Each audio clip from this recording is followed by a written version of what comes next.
সময় বহমান, দেখতে দেখতে সপ্তাহখানেক বাতাসের মতোই উড়ে গেল। এর মাঝেই 3টা ক্লাস টেস্ট হয়েছে তোরার। আজকে লাস্ট পরীক্ষাটা ছিল, সেটা দিয়েই বাড়ি ফিরছে তোরা। পরপর কয়েকদিনের তীব্র বর্ষণের ছোঁয়ায় পরিবেশ জুড়ে আয়নার মতো প্রগাঢ় স্বচ্ছতা। শরতের আগমনের আগাম বার্তা জানাতেই নীলাভ আকাশে পেঁজা তুলোর ন্যায় রাশি রাশি মেঘ জমেছে।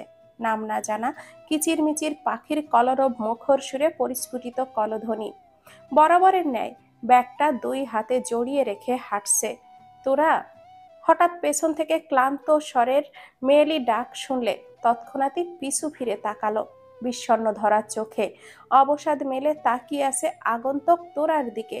পরিপাটি করে পরিধেয় করা কাপড়টাতেও কুচকানোর ছাপ স্পষ্ট। শরতের হিমেল পরিবেশেও কপাল বেয়ে বহমান টুপটাপ ঘামের বিন্দু। কেমন আছিস মা? বিস্ময় কাটিয়ে কিছু বলবে তার আগেই শাড়ির আঁচলে মুখের ঘাম মুছে নরম গলায় শুধালো। তোরার ভুরু কুঁচকাল, তা বিস্মিত হয়ে নাকি আবেগে তা বলা দায়। অন্তরস্থলের বিব্রত বোধ দমিয়ে সামান্য হেসে বলল, ভালো আছি চাচি, আপনি কেমন আছেন? সেই আগের মতোই নরম নিষ্পাপ বাচন ভঙ্গি তোরার। না চাইতেও ভরে এলো। 2 চোখ বয়ে জল গড়িয়ে পড়ল গাল বেয়ে। অপরাধ বোধ, গ্লানি, অনুতপ্ততায় জর্জরিত হয়ে মাথা নামিয়ে নিল। বুক ভরে শ্বাস ফেলে বলল, যেমন থাকার কথা ছিল তেমনই আছি, নিজের পাপের শাস্তি ভোগ করছি। বলেই আবারও শাড়ির আঁচল তুলে মুছে নিলেও চোখ ছাপিয়ে জল গড়িয়ে পড়ল। তোরার দৃষ্টি বিব্রত জড়িত। কোনো মতে ঠোঁট নাড়িয়ে বলল, কি হয়েছে চাচি? আপনাকে এমন কেন দেখাচ্ছে? বাড়িতে সবকিছু ঠিক আছে তো? নেহা কেমন আছে? তোরার 2 হাত ধরে হাউমাউ করে কেঁদে দিল রাজিয়া বেগম। কান্না মিশ্রিত গলায় বলল, তোর উপরে অনেক অন্যায় জুলুম করেছি রে মা।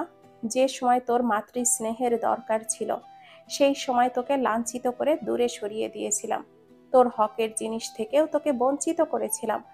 আজ তার হিসাব পই পই করে নিচ্ছে আল্লাহ আমার। তোরা হতবিহ্বলিত হয়ে কাঁধ থেকে ব্যাগটা নামিয়ে 2 হাতে আগলে ধরল রাজিয়ার হাত। ব্যস্ত স্বরে অস্থির চিত্তে বলল, চাচি, আপনি কাঁদছেন কেন? কি হয়েছে? বাড়িতে সবাই ঠিক আছে তো? বলেই রাজিয়াকে ধরে রাস্তার পাশের বেঞ্চিতে বসালো। ব্যাগের চেইন খুলে পানির বোতলটা বের করে রাজিয়ার হাতে ধরিয়ে দিয়ে বলল, চাচি, আপনি পানি খান, শান্ত হন প্লিজ। এভাবে কাঁদলে তো অসুস্থ হয়ে যাবেন। রাজিয়া আধো চোখে তাকালো তোরার চেহারার পানে। পানির বোতলটা হাতে নিয়ে ঢকঢক করে পানি গিলে দম ছাড়লো। আখি যুগল নিচের দিকে স্থির রেখেই বলল, তোর বাবা মারা যাওয়ার পরে তোর তো বাবার ব্যবসার দায়িত্ব তো সব তোর চাচার উপরেই এসেছিল। এতদিন অন্যের দেওয়া টাকায় চলে হঠাৎ করেই এতগুলো সম্পদের অধিকার পেয়ে লালসে গিয়েছিলাম। আর তোর চাচাও, সাথে আমিও, দুজনে অর্থলোভে অন্ধ হয়ে তোর উপরে অবিচার তো করেছি, তার সাথে দিন দুনিয়াও প্রায় ভুলে গিয়েছিলাম। দম নিল খানিকটা, শ্বাসক্রিয়া ধাতস্থ করে আবার বলতে আরম্ভ করলো, তুই ওই বাড়ি থেকে চলে আসার পর বাড়ির আয় বরকত সবই বেরিয়ে গেছে। তোর চাচার হেয়ালি দিন দিন বেড়েই চলছিল। ব্যবসা তো এমনিতেই বুঝতো না তেমন, তবুও সেই দিকে মন না দিয়ে অসৎ লোকের পাল্লায় পড়ে মদ জুয়া করে বেরিয়েছে। এদিকে ব্যবসাতে দিনের পর দিন অবহেলার জন্য চরম লোকসান হচ্ছিল। এমনকি আমাদের দৈনন্দিন প্রয়োজনগুলোর তাগিদে অনেক লোকের কাছে ধার দেনা করতে হয়েছিল। দিনের পর দিন হলেও মানুষের ঋণ শোধ করতে না পারায় তারা হুলুস-থুলুস কাজ করে বসে। ব্যবসাও নিলামে উঠে গেল। এক পর্যায়ে সব হারিয়ে পথে বসার জো। তখন পাশের বাড়ির চাচাকে বলে একটা দোকানের ব্যবস্থা করে ভাড়া নিলাম। সেটা দিয়ে যখন 2 পয়সা আসতে শুরু হলো, তখনই তোর চাচার অসুস্থতা ধরা পড়ল। ডায়াবেটিস, প্রেশার, মাজা ব্যথায় তার চলাফেরার শক্তিও প্রায় শেষের দিকে। এখানে এসেছিলাম বড় আপার কাছে কিছু টাকা পয়সার তাগিদে, কিন্তু বলে না, ধর্মের কল বাতাসে নড়ে, সেই রকমই হয়েছে। তোর হকের জিনিস আত্মসাৎ করে যেমন অন্যায় করেছিলাম, তেমন যেই বোনকে দিনের পর দিন বেহিসাবি টাকা দিয়েছিলাম সেই বোনই দুয়ার থেকে ফিরিয়ে দিয়েছে। দীর্ঘক্ষণের কথা শেষ করে হাঁপ ছাড়ল রাজিয়া। বিরতিহীন অশ্রুবিন্দু আবারও মুখ ঘষে মুছে নিল। বিষাদময় দীর্ঘশ্বাস ছাড়ল তোরা ফোঁস করে। যতই হোক চাচি তো মায়েরই মতো, তার এহেন দুর্দশায় নিজেকে কঠোর রাখার মতো পাশবিক কথাটা মাথায়ও আনতে পারল না। এক হাত তুলে রাজিয়ার কাঁধে হাত রেখে বলল, কাঁদবেন না চাচি, বিপদ যখন আল্লাহ দিয়েছেন ঠিক তখন তিনিই তা দূর করবেন। দুই হাত তুলে আল্লাহর দরবারে রহম চান, তিনি কাউকে ফিরিয়ে দেন না। বলেই রাজিয়ার মুখের পানে তাকিয়ে আবারও বলল, আপনার চোখ মুখ তো দেবে গেছে, শরীরের এ কি হাল? সকাল থেকে কিচ্ছু খাননি নিশ্চয়ই আপনি চাচি, তাই না?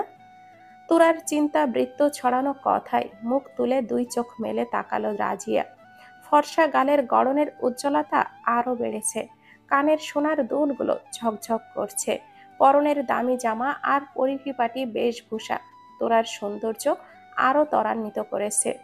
এই মেয়েটাকেই একসময় কতই না ভোগান্তি পোহাতে হয়েছে শুধুমাত্র তার জন্যই, অথচ মুখ দিয়ে টু শব্দও করেনি কখনো। আর আজ যখন ওর ওপরের অন্যায় করা মানুষগুলোর শাস্তি পাবার পালা, তখন উল্টো কেমন মায়া আর আত্মা দেখাচ্ছে। মেয়েটাকে সে কম কষ্ট দেয়নি, কিন্তু ওকে আল্লাহই ভালো রেখেছে। নিজের পাপের শাস্তি তো এখন তাদের পাবার পালা। জানি তোর কাছে ক্ষমা চাইবার মুখ নেই আমার, তবুও বেহায়া হয়ে বলছি, আমায় ক্ষমা করে দিস মা। নিজ সন্তানের মতো আগলে রাখার মায়ের মতো ভালোবাসার সময়ে আমি নিষ্ঠুরতার পরিচয় দিয়েছিলাম, তারই ফল আজকে এমন অবস্থা। আমায় তুই ক্ষমা করে দিস রে। তোরা এক হাতে আগলে ধরে চোখের পানি মুছিয়ে দিল রাজিয়ার। সমবেদী গলায় বলল, যা হয় ভালোর জন্যই হয়। আপনাদের ওপরে আমি কখনো রাগ করিনি, আর না কোনো অভিযোগ পুষে রেখেছি, বরং আমি তো শুক্রিয়া করব। সেদিন যদি ইনসাফ আঙ্কেলের কথায় রাজি না হতেন, তাহলে হয়তো আজ আমি এত দূর আর অমায়িক একটা পরিবার আর এতগুলো ভালোবাসার মানুষ পেতামই না। সৃষ্টিকর্তা আমায় খুব ভালো রেখেছেন চাচি। আপনারাও দুঃসময় খুবই জলদি পার হয়ে যাবে দেখবেন। আল্লাহ কারোর দোয়া ফিরিয়ে দেন না, সঠিক সময় মতো ঠিকই তা পূরণ করে দেন। রাজিয়া কৃতজ্ঞতা ভরা নয়নে তাকালো তোরার দিকে। বুকটা যেন হালকা লাগছে আজ, নিজের ভুল অন্যায় করা কাজটার ভারে এতদিন বুকে পাথর চেপে রেখেছিল। তোরার কাছে ক্ষমা চেয়ে যেন অনেকটাই হালকা হলো। ভাগ্যিস আজ সৌভাগ্যক্রমে তোরার দেখা পেয়েছিল, না তো সে বাসে উঠতেই তো যাচ্ছিল। কথায় আছে, আল্লাহ ছাড় দেয় কিন্তু ছেড়ে দেন না। নিজের করা পাপ এখন নিজের গলায় শিং মাছের মতো কাটার মতো করে বিঁধে আছে। এবার বুঝতে পারছে খারাপ সময়ের যন্ত্রণাটা ঠিক কতটা ভারী। দুইতলা সিমছাম বাড়িটার সামনে এসে দাঁড়ালো সাদমান। ফোন চেক করে নিল আরো আরেকবার, সঠিক ঠিকানাতেই এসেছে। সময় 3:56। পরনের কথা মনে হয়েছে ঠিক 4টায়। গায়ের শার্টটা হাতে টেনে নিয়ে ভেতরে ঢুকলো।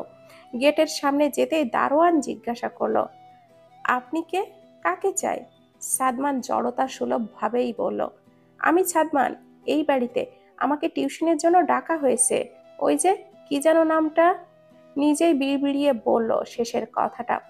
মেয়েটার নামই তো মনে পড়তে পারছে না সে। ফারিহা 3বার বলেছিল মেয়েটার নাম, রিমঝিম।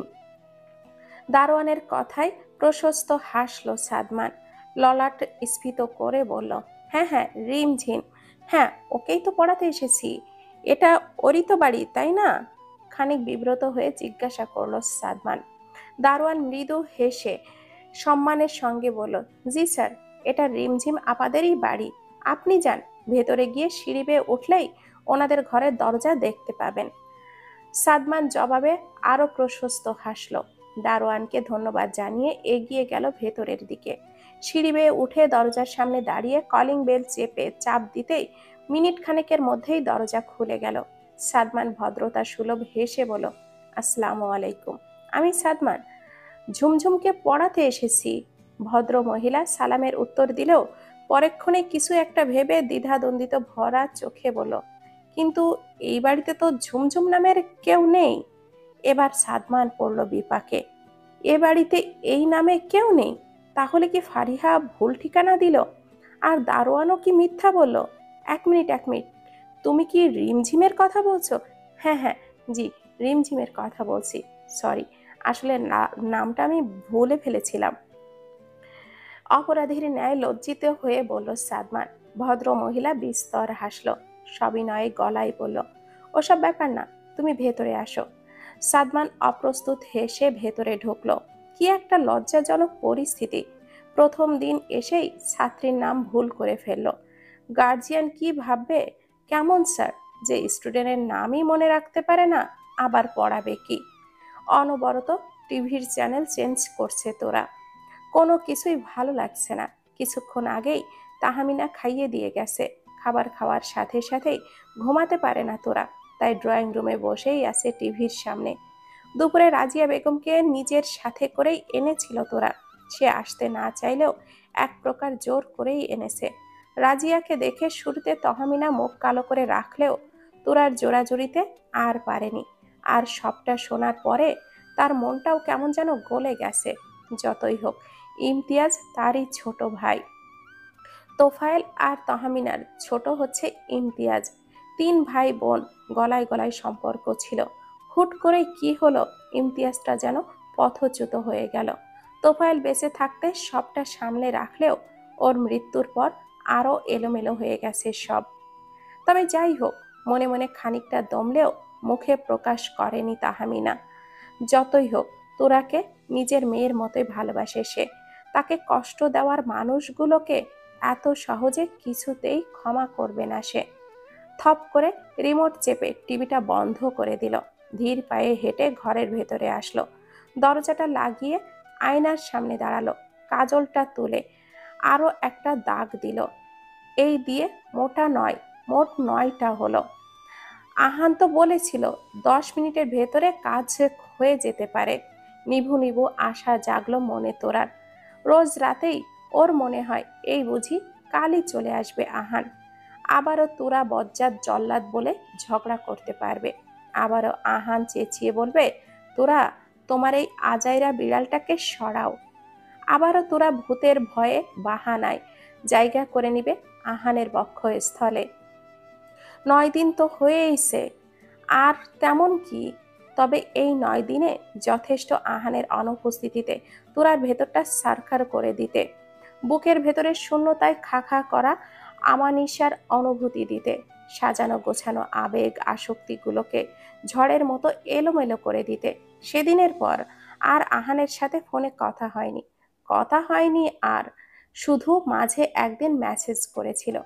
সেখানে স্পষ্ট করে লেখা ছিল, স্টাডির জন্য অনেক বেশি ব্যস্ত হয়ে পড়েছি, রিসার্চের কাজে সারাদিন পার হয়ে যায়, সময় করে উঠতে পারছি না, কবে ফিরবো তাও ঠিক বলতে পারছি না। তুমি কিন্তু নিজের খেয়াল রেখো, ঠিক মতো খাওয়া দাওয়া করবে, লাফালাফি করবে না, আর হ্যাঁ, একা একা একদমই কোথাও বেরোবে না। তোরা নির্লিপ্ত চেয়েছিল মেসেজটার দিকে, কোনো পাল্টা জবাবও পাঠায়নি, পাঠাবেও না। থাকুক সে যেখানে খুশি থাকুক, আর যার সাথে ইচ্ছা থাকুক, আর কিছুই বলবে না তোরা। দেখতে দেখতে আরো 4টা দিন পার হয়ে গেল। তোরা এর মাঝের 2 দিনের জন্য বাড়িতে গিয়ে আবারও চলে এসেছে। মূলত রাইমা এসেছিল বলে গিয়েছিল তোরা, আবারও ফিরে এসেছে ফুপুর বাড়িতে। ও বাড়িতে থাকলে নিজেকে সামনে রাখতে পারে না। সবখানটা জুড়েই যেন আহানের স্মৃতি, আহানের সবটা মিশে আসে। রাত হলেই ফুপিয়ে কান্না আসে তোরার। ঘর জুড়ে আহানের শরীরের চির চেনা ঘ্রাণটা মাদকতায় ভরা। তোরার ভীষণ ইচ্ছে করে ঘ্রাণটা নাক ভরে নিতে, 2 হাতে জড়িয়ে ধরতে, কিন্তু তা তো পারে না। তখন খুব অসহায় লাগে নিজেকে, ভীষণ কষ্ট হয়। হাতে রাখা শার্টটা 2 ফোঁটা জল গড়িয়ে পড়ল। 2 হাত তুলে বুকে জড়িয়ে ধরল তুরার শার্টটা। সাদা রঙের শার্টটা তুরা আসার আগেই এনেছিল এই বাড়িতে, সাথে আহানের ফ্রেমে বাঁধানো একটা ছবিও। এক প্রকার লুকিয়েই এনেছে ছবি আর শার্টটা। বারান্দা থেকে ঘরে এসে বিছানায় শুয়ে পড়ল। আনমনেই বলল, 10 দিন পরেই চলে আসবেন বলেছিলেন, অথচ 13 দিন হয়ে গেল, আপনার খোঁজ নেই, একটা ফোন অবধিও করলেন না। এত নিষ্ঠুর পাষাণ কিভাবে আপনি? আমার কথা কি একটুও মনে পড়ে না আপনার? ফুপিয়ে কেঁদে উঠল তোরা। সারাদিন সবার সামনে হেসে খেলে বেড়ালেও রাত হলেই বুকটার ভেতরে মোচড় দিয়ে ওঠে। এতটা যন্ত্রণা কেন হয় তার? স্বামী বলে, নাকি ভালোবাসে বলে? এসব ভাবতে ভাবতেই চোখ লেগে এলো তোরার। পুরো ঘর জুড়ে অন্ধকার। বারান্দার লাইটের মৃদু আলো এসে পড়ছে জানালা দিয়ে। হুট করে বারান্দায় ধপ করে কিছু পড়ার শব্দ হলেও ঘুম ভেঙে গেল তোরার। হুড়মুড়িয়ে উঠে বসলো।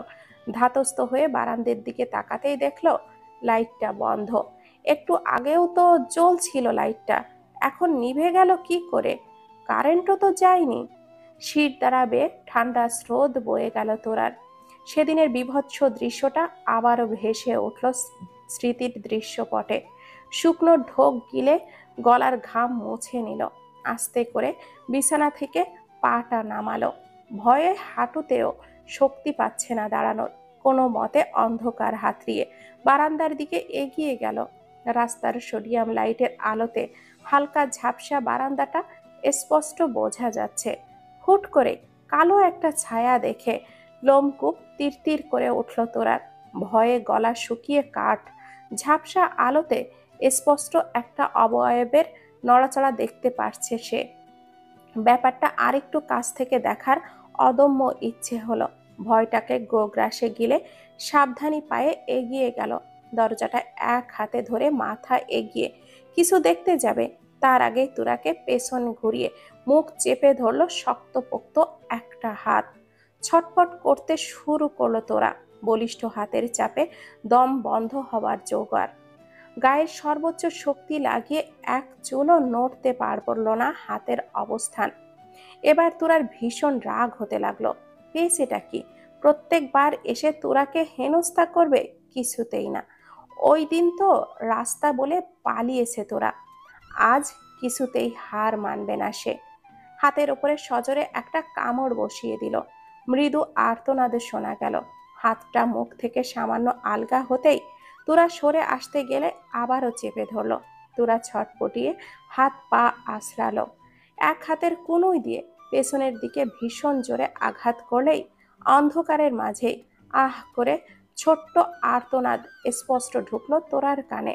হাতটা ছাড়িয়ে পাশের টেবিল ল্যাম্পটা জ্বালিয়ে ফুলদানিটা হাতে তুলে নিল।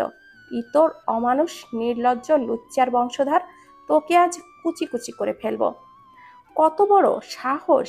সেদিন আমাকে দৌড়ানি দিয়ে আবার আমার বাড়ি পর্যন্ত চলে এসেছিস। আজ তোকে এমন শিক্ষা দেব যে কোনো মেয়ের তো দূর, নিজের বউকেও ধরতে বুক কেঁপে উঠবে তোর, খাটাস হনুমান কোথাকার। বলেই হাত তুলে ফুলদানিটা ছুঁড়ে মারল সামনের দিকে। এ কি আপনি?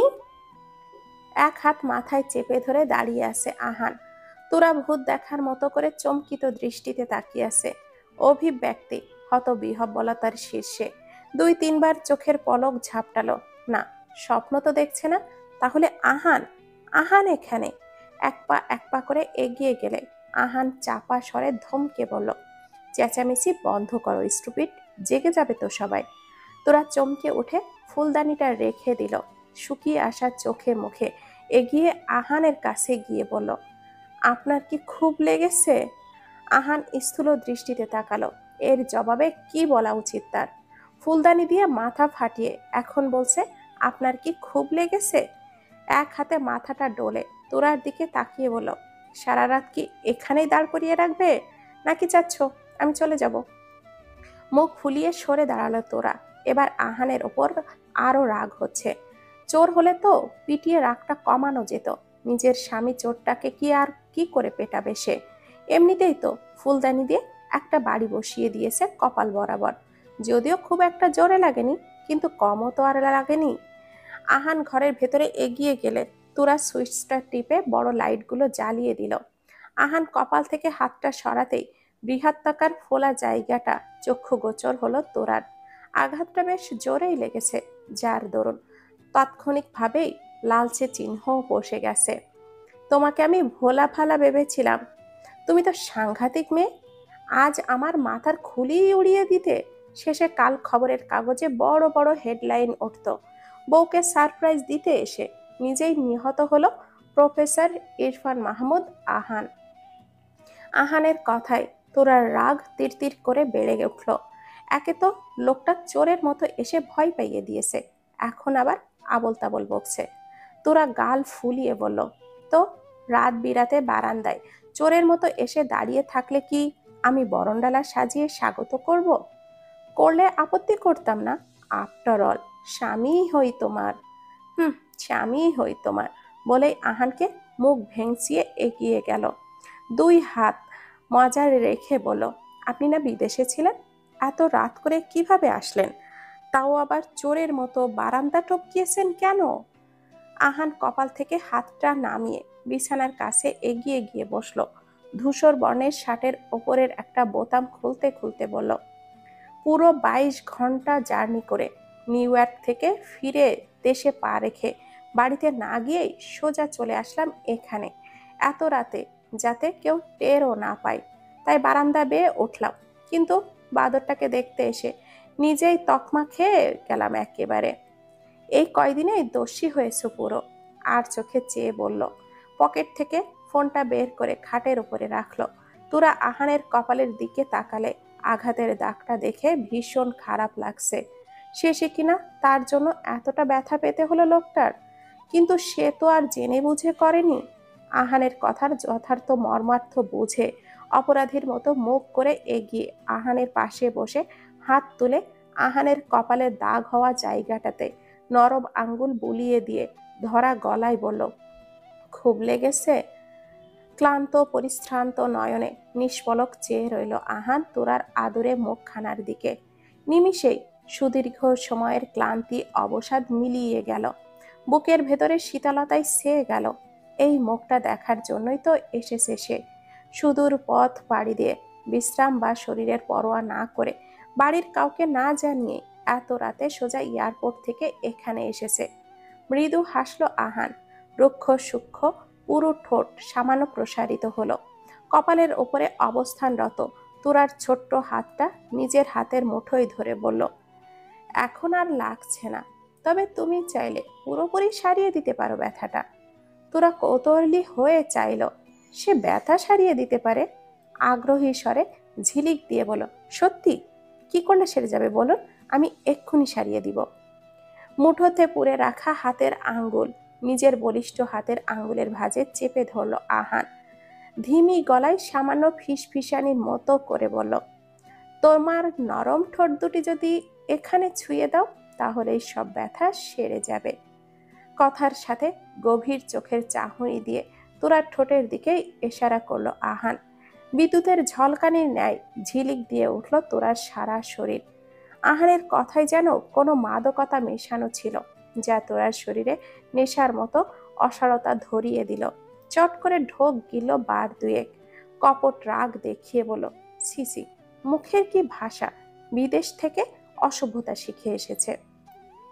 তোরার বলার ধরনে আহান হাসল, প্রত্যুত্তরে বলল, সে আমার ইচ্ছে, আমি চাইলে শুধু অসভ্যতা কেন, আরো অনেক কিছুই করতে পারি। তোরা চোখ মুখ মুদে ফেলল। কিসব কথাবার্তা সিরি। নাক ছিটকে বলল, আপনি অত্যন্ত অসভ্য প্রজাতির একটা লোক, কথাই বলা উচিত না আপনার সাথে, বুঝেছেন? বলেই উঠে দাঁড়ালো। আহানকে অপেক্ষা করতে বলে দরজার দিকে পা বাড়ালো। দরজা খুলতেই ড্রয়িং রুমের অন্ধকারাচ্ছন্ন পিনপতন নীরবতার পরিবেশটায় জহুরির দৃষ্টিতে চোখ বোলালো। চারপাশটা জনমানব শূন্য। অবশ্য হবেই বা না কেন, মামনি আর মাহিদ অনেক আগেই তো ঘুমিয়ে পড়েছে। রাতও আর কম হলো না, ঘড়ির কাঁটায় 1টা বেজেছে মিনিট 20 আগেই। অন্ধকার ড্রয়িং রুমে চুপি চুপি সাবধানী পদক্ষেপ ফেলে এগিয়ে ফ্রিজ খুলে কতগুলো আইস কিউব বের করে নিল তোরা। ছোট একটা বাটিতে করে আইস কিউবগুলো নিয়ে আবারও চুপি চুপি পায়ে ঘরে ঢুকেই দরজাটা বন্ধ করে দিল। বুকের ভেতর এখনো লাফালাফি করছে, যদি মামুনি বা ইয়াজ ভাই দেখে ফেলে তো কোনোভাবে। এগিয়ে এসে হাতের বাটিটা রেখে নিজের ওড়নার কাপড়ের একটা বরফের টুকরো পেঁচিয়ে আলতো স্পর্শে চেপে ধরল আহানের কপালটাতে।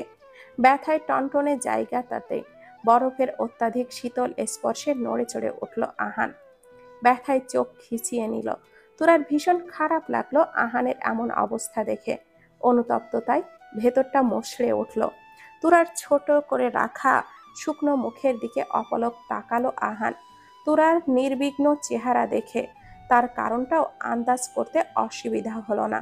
ফট করেই তোরার কোমর চেপে ধরে টেনে নিল কাছে।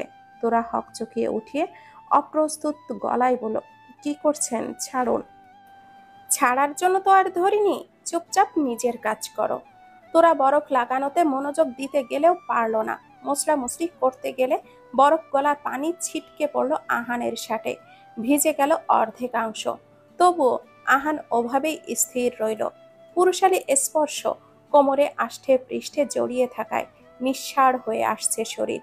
খাটে বসা অবস্থায় আহানের সামনে দাঁড়ানোই আহানের মাথার উচ্চতা ঠিক তোরার পেট বরাবর।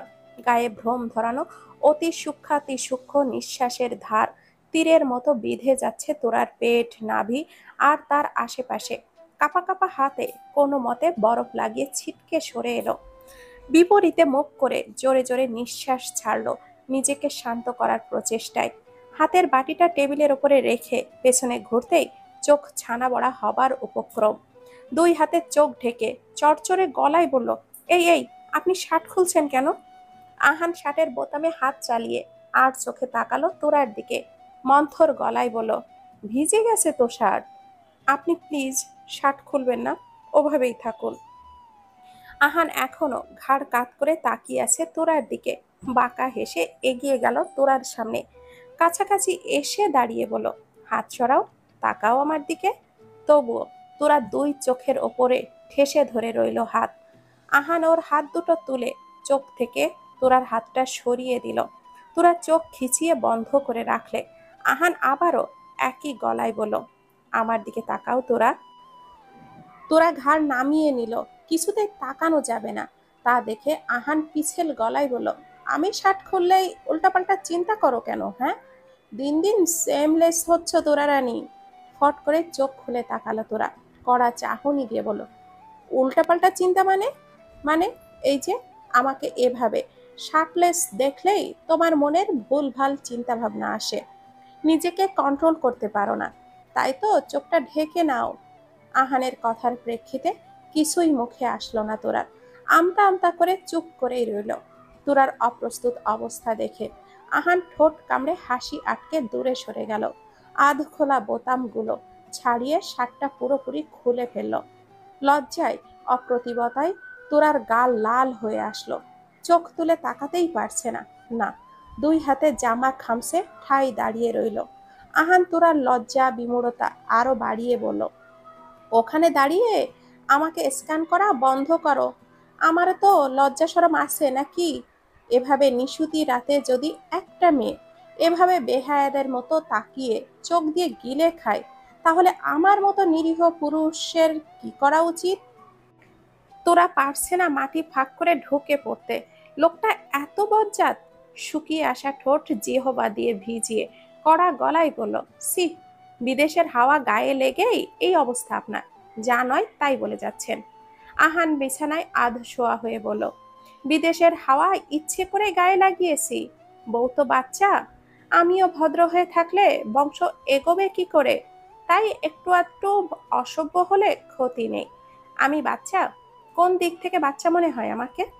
আহান চোখটা ছোট ছোট করে তোরার মাথা থেকে পা পর্যন্ত চোখ বোলালো। তোরা আহানের এরূপ কাজে বেশ অস্বস্তিতে পড়ল। চোখ মুখ কুঁচকে বলল, এভাবে তাকাচ্ছেন কেন? দেখছি। কি? দেখতে পিচ্ছি হলেও একেবারেই পিচ্ছি বা ছোট না, ঠিকঠাকই আছে সব, শুধু বুদ্ধির বিকাশ দরকার। আহানের লাগামহীন বেলাজ কথাবার্তায় তোরার হৃদযন্ত্র থেমে গেল। খামচে ধরে রাখা জামাটাও হাতের কুপ্পুর ঢিলে করে খুলে গেল। চোখ বন্ধ করে থ মেরে দাঁড়িয়ে রইল। খানিক সময় নিয়ে নিজেকে ধাতস্থ করে এগিয়ে আসলো। সাদা রঙের একটা শার্ট আহানের সামনে ধরে বলল, এটা পরে নিন। আহান ভুরু কুচকে তাকালো। এটা তো তারই শার্ট, তোরার কাছে কি করে? এ বাড়িতে তার কোনো জিনিসই থাকার কথা না, এটা এখানে আসলো কি করে? এত জানতে হবে না, এভাবে নির্লজ্জের মতো উদম গায়ে না থেকে এটা পড়ুন আর আমাকে উদ্ধার করুন। আহান আর প্রত্যুত্তর করলো না। তোরা এগিয়ে গিয়ে লাইটটা বন্ধ করে দিল। আহানকে খাবারের কথা বললেও সে নাকচ করে দিল। তোরা নিজেও জানে এত রাত করে আহান কখনোই খাবে না। তাই আর কথা না বাড়িয়ে এসে শুয়ে পড়ল আহানের পাশে। বালিশ ঠিক করে মাথা রাখতে গেলেই আহান এক টানে নিজের বুকের ওপরে ফেলল তোরাকে। কি করছেন? ঘুমাতেও কি দিবেন না? তোমার কি মনে হয় রাত বিরাতে চোরের মতো মই পাইয়ে বারান্দা টপকে এসেছি তোমাকে 2 হাত দূরে শুয়ে রাখার জন্য? কিন্তু বলেই নড়াচড়া করে আহানকে সরিয়ে দিতে উদ্যত হলেই আহান আরো প্রগাঢ়ভাবে চেপে ধরল তোরাকে বুকের ওপর। নেশাক্ত গলায় বলল, এক চুলও নড়বে না, না হলে কিন্তু আমার 1 মিনিটও লাগবে না সংযতচ্যুত হতে। কিন্তু আমি তা চাইছি না এখন, তাই চুপচাপ ঘুমাও। স্তব্ধ হয়ে গেল তোরার সমস্ত বদন। শরীরে মৃদু বলটুকুও পেল না। চুপ করে আহানের বুকে মুখ গুজে পড়ে রইল। হয়তো মনে মনে সেও চাচ্ছিল আহানের এই আদরটুকু। ভোরের আলো ফুটতেই ঘুম ছুটে গেল তোরার। খানিক এপাশ ওপাশ করে আহানের কথাটা মনে হতেই ধপ করে চোখ খুলে তাকালো। কিন্তু কই, আহান তো কোথাও নেই। কিন্তু কাল রাতে সে যে, তাহলে কি স্বপ্ন দেখেছিল সে এত কিছু? নিমিষেই ভারাক্রান্ত হয়ে মনটা বিষিয়ে গেল। প্রচন্ড মন খারাপ করে ঘাড় ফেরাতেই বালিশের উপরে ছোট সাদা কাগজের একটা কিছু ভাঁজ করা অবস্থায় দেখতে পেল। তড়িৎ গতিতে কাগজটা হাতে নিয়ে খুলতেই গোটা গোটা অক্ষরে লেখা দেখতে পেল, গুড মর্নিং তোরা রানী, আপনি ওঠার আগেই চলে যাচ্ছি। সারা রাত আমার বুকটা কবজা করে ঘুমিয়ে সকালেও জেকে ধরেই ছিলে। ঘুমন্ত মুখটা দেখে আর ডাকার ইচ্ছে হলো না, তাই না বলেই চলে যাচ্ছি। আর এবার থেকে আমার শাশুড়িকে বলবা নিচতলায় থাকতে। এভাবে বারান্দা টপকে উঠতে এগিয়ে কোন দিন না পড়ে হাড় ভেঙে যাবে একেবারে। ঠিক করে হেসে দিল তোরা। স্বপ্ন দেখেনি সে, তার মাস্টার মশাই সত্যি এসেছে। মাঝরাতে চোরের মতো এসে আবারও ভোরের আগেই পালিয়েছে। সশব্দে হেসে উঠল তোরা। তাহমিনার ডাক শুনে খাট থেকে নেমে ফ্রেশ হয়ে নিল।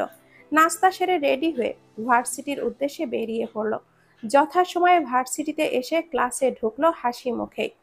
আজ সাদমানও এসেছে, তবে ওদের দুজনের মুখভঙ্গি দেখে ভুরু কুচকালো তোরা। কি ব্যাপার, সবসময় কোনো কিছু নিয়ে হাঙ্গামা করতে থাকা দুটো আজ দুই দিকে ফিরে আছে কেন? ললাটে ভাঁজ ফেলে এগিয়ে গেল। তোরা যেতেই ফারিহা সরে গিয়ে মাঝখানে জায়গা করে দিল। ব্যাগ রেখে বসে সোজা সাপটা ভাবে জিজ্ঞাসা করলো তোরা, কি ব্যাপার বলতো? দুজন এমন বাংলার পাঁচ করে আছিস কেন মুখ? তোরার কথায় একবার আর চোখে তাকালো সাদমান, কিন্তু জবাব দিল না। তোরা বেশ অবাক হলো। কেসটা জটিল ঠেকছে। কনুই দিয়ে ফারিহাকে গুঁতো দিয়ে বলল, এই কি হয়েছে বলতো? দুটি এমন ভেটকাইয়া আছিস কেন? সেটা আমাকে না জিজ্ঞাসা করে ওই ভেজালটারে জিজ্ঞাসা কর। বেটা জলজ্জান্ত একটা ভেজাল, সব কাজেই ভেজাল লাগায়। কটমট করে বলল ফারিহা। তোরা বেশ হম্বিতম্বিত হলো। ব্যাপার কি? দুজন আবার কি ঝামেলা পাকিয়েছে? সাদমানকে কিছু জিজ্ঞাসা করার আগেই ও নিজেই বলো, আমি ভেজাল নই, তুই নিজে জালিয়াতি করেছিস। তুই মানেই হচ্ছে জাল। এই দেখ, একদম আমার নামে আজে বাজে বকবি না। এর জন্যই বলে বাঙালির ভালো করতে নেই। ক্ষিপ্ত স্বরে বলল ফারিহা। প্রতি উত্তরে সাদমানও তেজিয়ান গলায় বলল, কে বলেছিল ভালো করতে? মিথ্যা বলে ভালো করার কোনো দরকার ছিল না। আমি মিথ্যা বলেছি? আমি মিথ্যাবাদী? থাম, দুজনেই থাম, শান্ত হওয়া। কি নিয়ে এত ঝামেলা করছিস দুজনে? তোরার ধমকে শান্ত হলো দুজন। সাদমান চুপ করে গেলে ফারিহা গাল ফুলিয়ে বলল, ওর আম্মু অসুস্থ থাকায় ও পুরো 5 দিন টিউশনি করাতে যেতে পারেনি বলে ওর ওই স্টুডেন্টের মা ওকে বাদ দিয়েছে। এমন অবস্থায় আমি ওকে একটা টিউশনির জোগাড় করে দিলাম।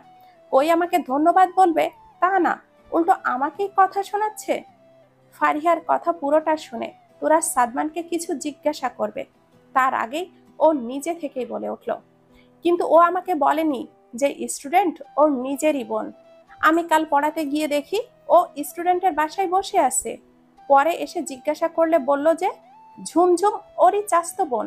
গাল ফুলিয়ে বলল সাদমান। ফারিহা কটমট করে বলল, ঝুমঝুম না, রিমঝিম।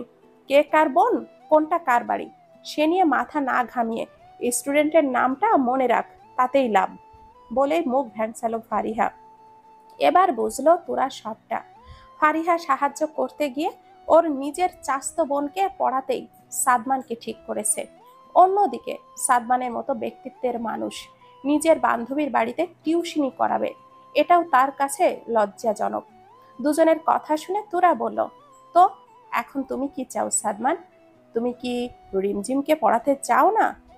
অন্য কোনো স্টুডেন্ট হলে আমার কোনো আপত্তি ছিল না, কিন্তু এভাবে। তোরা বুঝতে পারছে সাদমানের অস্বস্তিটার ব্যাপারে, কিন্তু তবুও সাদমানকে সান্ত্বনা দিয়ে বলল, দেখো টিউশনিটা তো তোমার দরকার, আর ওর বোন তো কি হয়েছে, স্টুডেন্ট তো স্টুডেন্টই হয়, আর ও তো তোমাকে জ্বালাবেও না ওই সময়টাতে। তুমি অন্য সব স্টুডেন্টদের মতোই রিমঝিমকে পড়িয়ে চলে এসো। সাদমান ভাবুক মুখ করলে ফারিহা ফটাফট করে বলল, ওর ইচ্ছে না থাকলেও ওকেই পড়াতে হবে। ওর জন্য আগের টিচারটাকে ভূতের ভয় দেখিয়ে বাদ দিয়েছি আমি আর রিম। এখন ও না পড়ালে ওকে বস্তায় ভরে তুলে নিয়ে যাব। দেখলে, শুনেছ কথার ধরন? ও যেমন, ওর বোন তার চেয়েও এক কাঠি উপরে। তাহলে ভাবো আমার কি অবস্থা হবে দুটো ডাকাতের সাথে একসাথে ডিল করতে হলে। ওদের কথা শুনে তোরা কি বলবে ভেবে পায় না। তোরা আর কি বোঝাবে? ওদের আবারও শুরু হয়ে গেছে ননস্টপ ঝগড়া। ভার্সিটির ক্লাস শেষে বেরোলো তোরা। ফারিহা আর সাদমান বরাবরের মতোই বিপরীত পথে গেলে তোরাও হাঁটা ধরলো। সামনে এগোতেই দেখলো মাহিদ গাড়ির সামনেই দাঁড়িয়ে ফোনে কথা বলছে। তোরা এগিয়ে গেলে কান থেকে ফোনটা নামিয়ে বলল, বুড়ি গাড়িতে উঠে বস, তোকে রেখে আবারও বেরোতে হবে, কাজ আছে আমার। তোরা মাথা নাড়িয়ে সম্মতি দিয়ে গাড়ির দরজাটা খুলতে হাত বাড়ালেই পেছন থেকে অতি পরিচিত কণ্ঠস্বর শুনে ঘুরে দাঁড়ালো। দাঁড়াও। ঘুরে দাঁড়িয়ে আহানকে দেখে ভুরু কুঁচকাল। সে যতদূর জানে আহানের ছুটি 15 দিনের ছিল, আজকে 14তম দিন। আজকে তো আহানের ভার্সিটিতে আসার কথা না। পরনে আসমানি রঙের একটা শার্ট আর কালো রঙের প্যান্ট, কালো রঙের চশমায় গভীর চোখ জোড়া ঢাকা। তোরার বিরতিহীন অপলক চেয়ে থাকা অবস্থায় আহান এগিয়ে এলো। তোরাকে পাশ কাটিয়ে মাহিদের সামনে দাঁড়ালে। মাহিদ বেশ বিস্মিত হয়ে বলল, আরে স্যার আপনি? আহান চোখের চশমাটা খুলে লেকচারার দেওয়ার ভঙ্গিতে বলল, ফার্স্ট অফ অল ভার্সিটির বাইরে কলিগ টাইপ সম্পর্ক বাদ। আর সেকেন্ডলি তুমি তোরার বড় ভাই, প্রায় আমার সমবয়সী, সেক্ষেত্রে তুমি করে আর নাম ধরে ডাকলেই খুশি হব। মাহিদ হাসল বিস্তর, সম্মতি সূচক ঘাড় নাড়িয়ে আবারও বলল, 15 দিন বাদে তো ফেরার কথা ছিল তাই না? হ্যাঁ, বাট রিসার্চটা আগেই শেষ হয়ে গেছে, তাই আর দেরি করলাম না, কাল রাতেই ফিরেছি। বলেই আবারও বলল, তোরাকে আমি নিয়ে যাচ্ছি, মা আর দিদুন ওকে আজই ফিরিয়ে নিয়ে যেতে বলেছে। আশা করছি তোমাদের আপত্তি হবে না। আরে না না, এটা তো ভালো কথা, তোমার বউকে তুমি নিয়ে যাও, এই কয়দিনে আমাকে পাগল করে রেখেছে একটার পর একটা বাহানা করে। রসিকতার ছলে বলল মাহিদ। তোরা ক্ষিপ্ত হয়ে এগিয়ে এসে বলল, ইয়াজ ভাই, তোমার এত বড় সাহস, তুমি আমাকে এভাবে বললে? আমি এক্ষুনি মামুনিকে বলবো। ভাই এইটারে নিয়ে যাও প্লিজ। এটা একটা টোকা না দিতেই ম্যা করে সব বলে দেয়। ভাইয়া বলেই এগিয়ে গিয়ে দুম করে দুটো কিল বসিয়ে দিল মাহিদের পিঠে। আহান তোরার হাতটা ধরে সরিয়ে এনে বলল, সব জায়গায় দস্যুপনা করা শুরু করেছো? এটা যে ভার্সিটির এরিয়া সে খেয়াল আছে? মাঝ রাস্তায় টিচারকে আঘাত করছে স্টুডেন্টস, এমন নিউজ ছাপবে পত্রিকায়। তোরা মুখ ভেঙচে দাঁড়িয়ে রইল। মাহিদ আহানের থেকে বিদায় নিয়ে গাড়ি নিয়ে চলে যেতেই আহান গলায় ঝুলানো চশমাটা চোখের ওপরে পড়ে পকেট থেকে চাবিটা বের করতে করতে বলল, ফটাফট গাড়িতে ওঠো। বলেই এগিয়ে গিয়ে গাড়িতে বসে স্টার্ট দিলেও তোরা ঠাই দাঁড়িয়ে রইল মুখ ফুলিয়ে। আহান ভেতর থেকে চোখ গরম করে তাকালে থপ থপ করে হেঁটে এসে বসলো। ধপ করে কাঁধের ব্যাগটা পেছনের সিটে রাখলো। আহান চশমার ফাঁকে আর চোখে সবটা খেয়াল করলেও সেই দিকে ভ্রুক্ষেপ না দিয়ে ড্রাইভিংয়ে মনোযোগ দিল। তোরা চুপচাপ বসে থেকে কিয়ৎক্ষণ পরে আর চোখে তাকালো আহানের দিকে। লোকটা দিন দিন আরো বেশি সুন্দর হয়ে যাচ্ছে যেন। দেখে তো মনে হবে সবে ভার্সিটিতে পড়া কোনো ফার্স্ট অ্যান্ড সেকেন্ড ইয়ারের স্টুডেন্ট।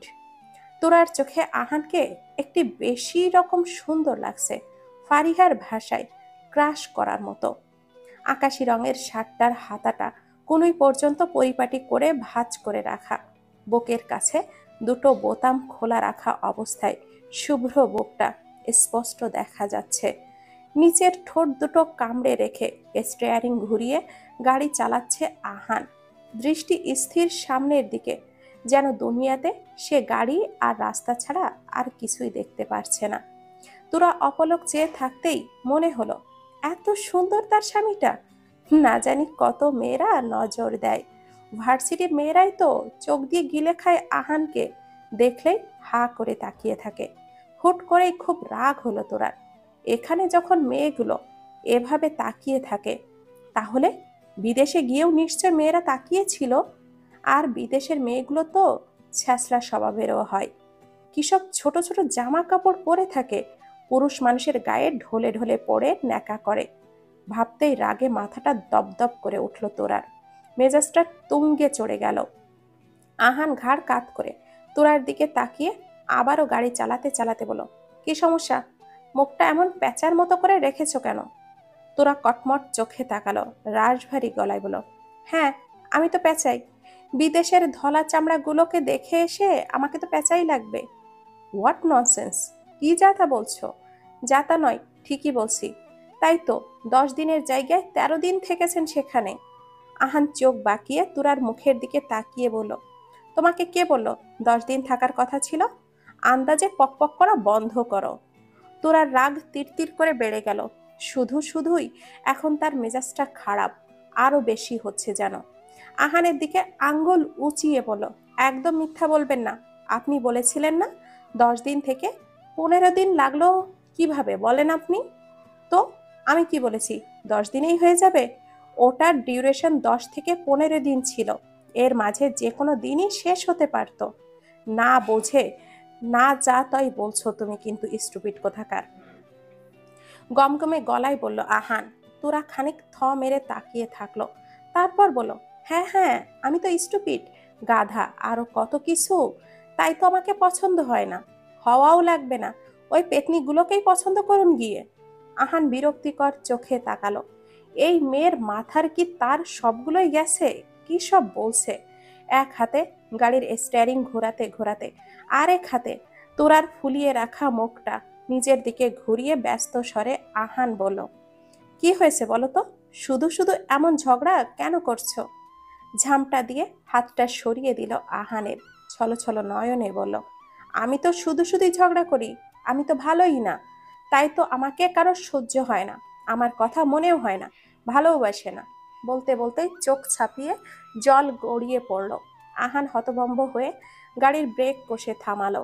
যদিও বাড়ি এসে গেছে, কিন্তু সে থামিয়েছে তোরার কান্না দেখে। সিট বেল্টটা খুলে 2 হাতে তোরার মুখটা নিজের দিকে ঘুরিয়ে বলল, কি হয়েছে তোরা? এমন কেন বকছো আর এমন কেন করছো? আবারও হাত ছাড়িয়ে নিল তোরা, কাঁদো কাঁদো চোখেই বলল, ঠিকই তো বলেছি। আমার যাই হোক, শুনতে হবে না আর আপনাকে, ঠিক আছে? যে আমাকে অ্যাটেনশন দেয় না, ভালোবাসে না, তার কোনো লোক দেখানো দয়া মায়া আমার লাগবে না। বলেই দরজা খুলে বেরিয়ে দৌড়ে বাড়ির ভেতরে ঢুকে গেল। তোরার যাওয়ার পানে আহান নিষ্পলক তাকিয়ে ফোঁস করে শ্বাস ফেলল। এই মেয়ের হুটহাট কি হয় কে জানে, যা নয় তাই বলে দেয়। একবারও ভাবে না আহানের কেমন লাগে। এই যে ঠোঁট ভেঙে কেঁদে দিল, ও কি একটুও বুঝতে পারলো ওর চোখের পানি দেখে আহানের ঠিক কোন জায়গায় আঘাতটা লাগে? চোখ টিপে বন্ধ করে সিটে মাথা এলিয়ে দিল আহান। বিড়বিড় করে বলল, তুমি কবে বুঝবে তোরা রানী, আর কত যন্ত্রণা দেবে আমাকে? অপরাহ্নের শেষ সময়, দিনের এই আলসেমি ভরা সময়টাতে সকলের ভাত ঘুম দেওয়ার কথা, নিস্তব্ধতায় পরিবেশ থমথমে থাকার কথা, কিন্তু তার বদলে বিরাজ করছে প্রাণোচ্ছল শোরগোল গল্পগুজব। আশেপাশের নানান মানুষের হাস্যোজ্জ্বল চেহারা, তাদের জমজমাট আসরে তোরা চুপচাপ অস্বস্তিকর চেহারায় বসে আছে। গরম না থাকা সত্ত্বেও গলা বেয়ে ঘাম টপকে পড়ল এক ফোঁটা। সন্তর্পণে হাতের উল্টো পিঠে মুছে নিল। ভেতরে ভেতরে ভীষণ অস্বস্তি কুণ্ঠা কাজ করলেও মেকি হাস্যোজ্জ্বল চেহারা করে রেখেছে। তোরার অস্বস্তিকে আরো কয়েক ধাপ বাড়িয়ে দিয়ে তার পাশে এসে বসলো বয়োজ্যেষ্ঠ ভদ্র মহিলা। তোরা তাকিয়ে ধিমি গলায় সালাম দিল। বৃদ্ধা জহুরির দৃষ্টিতে তোরার দিকে তাকালেই রাইমা পাশ থেকে চশমাটা তার দিকে এগিয়ে ধরে বলল, এটা তোরা, আহানের বউ। তুমি না ওকে দেখতে চেয়েছিলে দাদিজান? রাইমার পানে এক পলক তাকিয়ে চশমাটা চোখে পড়ল। অবশেষে সালামের উত্তর পেল তোরা। পৌড় কণ্ঠে শান্তভাবে উত্তর দিয়ে ভুরু জড়ো করে খানিকটা তাকিয়ে থাকলো তোরার মুখের দিকে। কয়েকবার চোখে মুখে হাত বুলিয়ে ক্ষান্ত হলেন। ললাটের বলি লেখায় ভাঁজ প্রসারিত করে বলল, বাহ, মাশাল্লাহ, একদম নায়িকার মতো বউ পাইছে তোমার ভাই রাইমা। একেবারে ফুলের মতো টুসটুসে। মেকি হাসলো তোরা। রাইমার দাদি শাশুড়ির কথায় লজ্জা পেলেও প্রকাশ করলো না। মাথার ঘোমটাটা আরো সামনে টেনে নিল। বসে থেকে থেকে ভীষণ অস্বস্তি হচ্ছিল তার। একে তো এতগুলো লোকজন থাকায় বিব্রত তোরা, তার উপরে পরনের শাড়ি, না জানি কখন উষ্ঠা খেয়ে পড়বে। ঘর ভর্তি মানুষগুলোর সামনে মান ইজ্জতের দফা রফা হবে। ঘাড় ঘুরিয়ে তাকালো সামনের দিকে। দিদুন আর মা তো গল্প করায় ব্যস্ত। এদিকে তুরার অবস্থা নাজেহাল। আজ দুপুরের দিকেই এসেছে ধানমন্ডিতে রাইমার শ্বশুর বাড়ি। এই বাড়ির লোকজন আর ইনসাফ মাহবুবের বাড়ির সকলকে দাওয়াত করে এনেছে। কারণটা এমনি আত্মীয়তার খাতিরে হলেও এখানে এসে একটা দারুণ সংবাদও পেয়েছে। রাইমা সন্তান সম্ভবা, বাড়ির বড় বউ। এমন সুসংবাদে আনন্দিত হয়ে তাতে এই বাড়ির লোকগুলোকে সামিল করাতেই এই সব আয়োজন। ওনারদের অনুরোধে সকলকে অন্তত দিদুন এই বাড়িতে থাকতে হবে। রাইমার বিয়ের কতগুলো দিন পেরিয়ে গেল, অথচ পরম আত্মীয়রা তাদের বাসায় একটা দিনও থাকেনি বলে তারা ভীষণ দুঃখ প্রকাশ করেছে। সহবত সহমর্মিতার আর স্বজন প্রীতির কারণে রুবি বা আমেনা খাতুনও দ্বিরুক্তি না করে থাকার জন্য রাজি হয়েছে। কিন্তু তোরা এই কয়েক ঘন্টাতেই যেই রকম বিড়ম্বনায় পড়েছে, তাতে দুটো দিন কিভাবে থাকবে ভেবেই তো জান যাচ্ছে। তোরার ভাবনার মাঝে গাল টিপে ধরল রাইমার দাদি শাশুড়ি। টুস্কি মেরে বলল, এত কি ভাবছো ফুলটুসি? বরের কথা মনে পড়ে নাকি? তোরা বিব্রত বোধ করলেও গাল টিপে ধরায় ভীষণ ব্যথা পেল। মৃদু স্বরে আহ করে উঠল। ধরা গলায় বলল, ব্যথা লাগছে দাদি যান। বৃদ্ধা যেন তোরার কথা শুনে বেশ মজা পেল। তার প্রেক্ষিতে তোরা আবারও সরে এসে বলল, এটুকুতেই ব্যথা কেন? বর আদর সোহাগ করে না? হেঁচকি উঠে গেল তোরার এহেন লজ্জা জড়িত কথাবার্তা শুনে। এ ধরনের কথাটা তোরার কাছে একেবারেই অপ্রত্যাশিত ছিল। তোরার হেঁচকি ওঠা দেখে দাদি ব্যস্ত হয়ে রাইমাকে পানি দিতে বলে তোরা উঠে দাঁড়ালো। নাকচ করে বলল, না না থাক, আমি একটু ঘরে যেতে চাই, মাথাটা ধরে গেছে। রাইমা তোরাকে ঘর দেখিয়ে দিল। ওপর তলার একেবারে কর্নারের ঘরটাতে তার থাকার ব্যবস্থা করা হয়েছে। তোরা ধন্যবাদ জানিয়ে অন্য সকলের সাথে টুকটাক কথা বলে উঠে আসলো। ডুপ্লেক্স বাড়িটা বেশ সুন্দর। সিঁড়ি বেয়ে উঠতে উঠতে এদিকে ওদিকে তাকিয়ে দেখছিল তোরা। হুট করেই রাইমার ঘরটার সামনে আহানকে দাঁড়িয়ে থাকতে দেখতে পেল। সামনেই একটা মেয়ে দাঁড়িয়ে। মেয়েটা ইমানের বোন, অর্থাৎ ফারিনের ননদ। বয়সে তোরার চেয়ে একটু বড়, তবে সেটা বিষয় না। মেয়েটার সাথে আহান দাঁড়িয়ে কথা বলছে। কথা কম, মেয়েটা হাসছে বেশি। হাসতে হাসতে একদম গায়ে হেলে পড়বে যেন। আহানের অধরেও ছড়ানো হাসি। এক ভুরু উঁচিয়ে সিঁড়ি বেয়ে ওপরে উঠল তোরা। এমনিতেই আহানের ওপরে ভীষণ রাগ। তার উপরে বইয়ের রাগ না ভাঙিয়ে মেয়েটার সাথে নিকনিক করা হচ্ছে। গটগট করে হেঁটে ওদের সামনে গিয়ে দাঁড়ালো তোরা। সূক্ষ্ম গলায় বলল, এখানে কি হচ্ছে? মেয়েটা আবারও হাসলো। খুব সম্ভবত নিশি মেয়েটার নাম। হাসি মুখেই উত্তর দিল, আরে তোরা ভাবি যে, এই তো গল্প করছিলাম আমরা। আহান ভাইয়া ভীষণ মজার মানুষ, ওনার সাথে কথা বলে আমার ভীষণ ভালো লেগেছে, তুমিও আসো না। অনিচ্ছা সত্ত্বেও গাল বাঁকিয়ে হাসলো তোরা। নিশির মতো করেই বলো, থাক, তোমার মজার মানুষের সাথে তুমিই কথা বলো। তোমরা ভালো লাগলে আমার একদমই ভালো লাগছে না গো, বলে ঘরের ভেতরে চলে গেল। নিশি মেয়েটা তোরার কথার মানে বুঝে হা করে তাকিয়ে রইল। আহান ঠোঁট টিপে হাসলো শুধু। ঘরে ঢুকেই হাতের ফোনটা ছুঁড়ে মারলো বিছানাতে। মাজায় হাত রেখে পায়চারি করতে করতে বলো, হুম, ভীষণ মজার মানুষ, ভীষণ ভালো লেগেছে। মানুষ না, বন মানুষ। যে বউ রেখে অন্য মেয়েদের সাথে নিকনিক করে তাদেরকে বন মানুষই বলে। পায়চারি করার মাঝেই দেখলো আহানকে ঘরের ভেতরে ঢুকতে। রাগে ক্ষিপ্ত হয়ে বলল, আপনি এই ঘরে কেন এসেছেন? আপু আমাকে এই ঘরে থাকতে বলেছে। আপনি চলে যান, গিয়ে ওই নিশির সাথে নিকনিক করুন গিয়ে। বলেই গজরাতে গজরাতে বিছানায় 2 পা তুলে বসলো। গায়ের শাড়ির এলোমেলো অবস্থা, এক হাতে কোনো রকমে আঁচলটা ঠিক করে মুখ ফুলিয়ে আরেক দিকে তাকিয়ে রইল। আহান হাসলো মৃদু, এগিয়ে গিয়ে তুরার পাশে বসে ওর কোমরে হাত জড়িয়ে ধরল।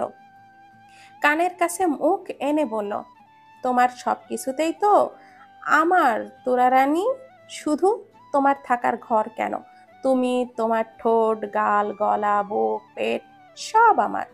বলেই কথার সাথেই খামছে ধরলো আলতো স্পর্শে তোরার নরম পেটের চামড়া। চোখ খিচিয়ে বন্ধ করে নিল তোরা। হাতটা আহানের হাতের ওপরে রেখে খামছে ধরলো।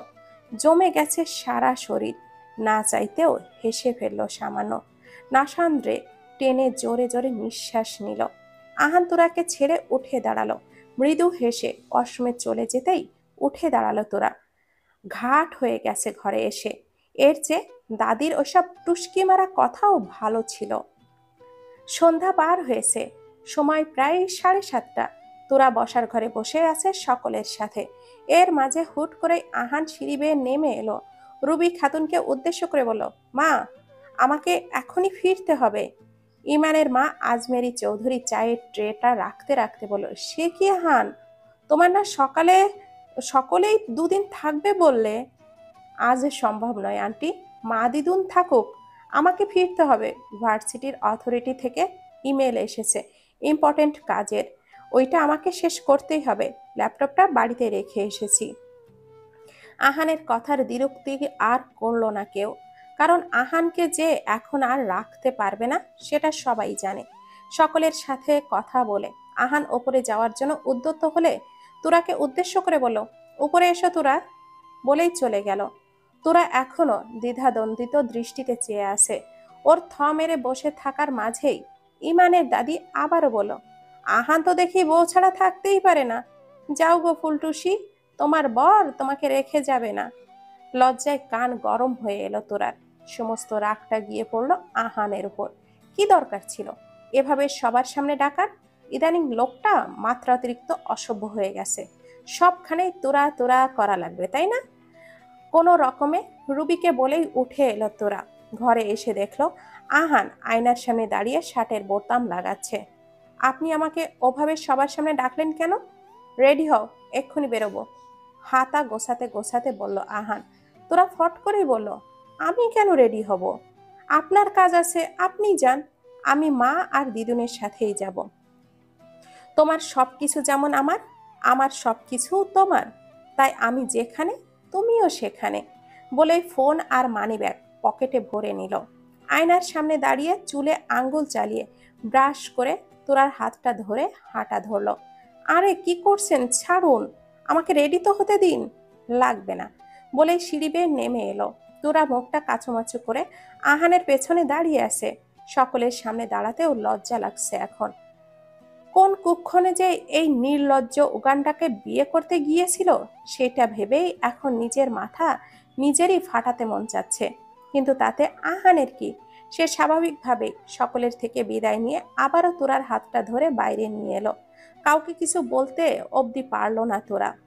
নিজের হাত ছাড়ানোর চেষ্টা করতে করতে বলল, আপনার মতো বজ্জাত হনুমান আমি আর দুটো দেখিনি। ছাড়ুন আমাকে, ছাড়ুন বলছি।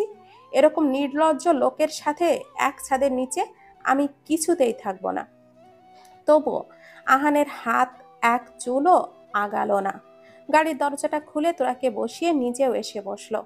চাবি ঘুরিয়ে স্টার্ট দিতে লাগলে তোরা আগুনের মতো ঝলছে উঠে বলল, কি করছেনটা কি আপনি? পাগল হয়েছেন? আহান ঘাড় কাত করে তাকালো। গভীর চোখ দুটো তোরার দিকেই স্থির রেখে স্টিয়ারিং ঘোরাতে ঘোরাতে বলল, অ্যাটেনশন চাচ্ছিলে না? ওটাই দিচ্ছি। মুখ ভেটকিয়ে গাড়ির মধ্যে বসে আছে তোরা। খানিক বাদে বাদে আহানের দিকে অগ্নিশর্মা হয়ে তাকাচ্ছে। বাসায় ফেরার ন্যূনতম ইচ্ছে ছিল না, তাও আবার এই উগান্ডার সাথে। তোরা তো রেগে আছে।